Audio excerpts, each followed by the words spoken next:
Солтүстік Қазақстан облысында су басуы мүмкін 116 елді мекен анықталды. Бұл ауылдарда бүгінде 15 мыңға жуық адам тұрып жатыр.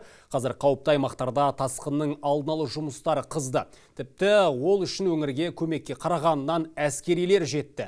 Елу сарбаз Бескөл ауылын қоршай салынған топырақ үйіндісін нығайтып жатыр. Тақырыпты осы өңірдегі меншікті тілшіміз Самат Қайырденұлы сабақтасын.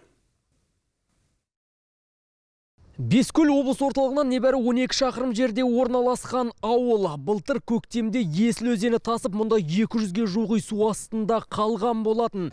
Биыл да қауіп жоғары, сондықтан тасқынның алдын алу үшін Қарағандыдан сарбаздар көмекке келді. Қазір олар таңның атысымен кеш батқанша бөгеттерді нығайтуда.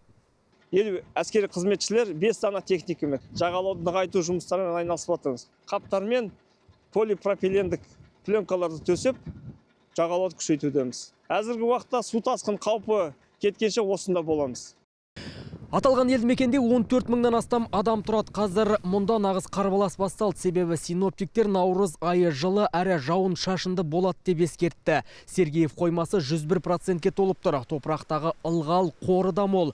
Күн жылынса жер асты сулары көтерілуі мүмкін. Жалпы мұндай құбылыс бұрын соңды болмаған. Сондықтан күштік құрылымдар осындай қауіпті аймақтарда бел жазбай еңбек етуде.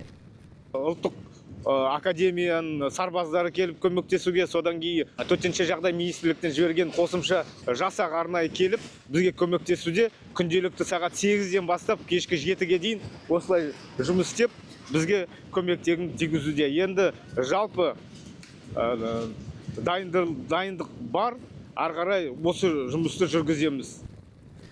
Өткен жылы тасқын кезінде өңірде 4 мыңнан астам үй бүлініп, оның жартысы сүрілді. Сондықтан айтып келмейтін апаттың алдын алу үшін аймақта жалпы ұзындығы 32 шақырымнан асатын 8 бөгет салынды. Қазір 116 ауыл қатаң бақылауда. Ол елді мекендерде 15 мыңға жуық адам тұрып жатыр.